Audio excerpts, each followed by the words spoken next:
السلام عليكم ورحمة الله وبركاته. أحضر لي علاء هدية. من أعطاها لك؟ جارتي. جارته. بارك الله فيك وشكرا. وسألته عن اسمها فقال لي لا أقول لك، هي من أعطتني إياها.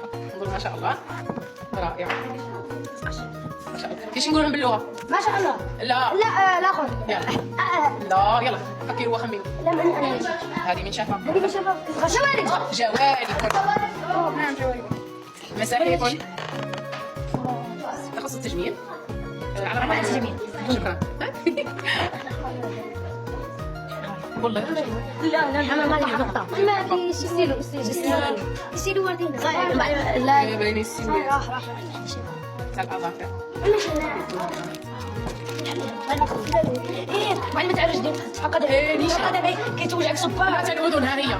شوية خاصة بالأذن. شوية ايه قالوا زوج تاع الأذن ولا بسم الله أذني. ما تسمعش الصوت. هذه ما لبستي هذه ما زين أنا بيدي عندك مش جادو ما شوفهاش. ما لبست مش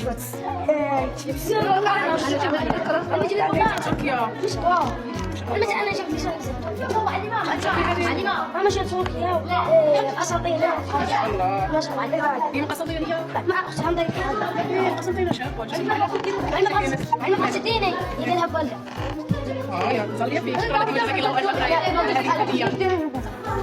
انا اللي كنت ديرها نعم هذا عبد الرحمن قال لكم عندما أستحي أضعها في أذني ليسروا لي. ما تجيب فوقها قال عبد الرحمن باش ما يضربنيش البرد. إلا بالي باش ما نسمعش نحس. لا ما يقولكش المحبوب بس ما يكون القواعد أنت دعاء تكذب بها ضفريها. الماء هذه الحاشة هذه جعل الله في ميزان حسناتك ولك قلب. يديروا لك الموقع أنت طائرة يقولوا لك وين تنباع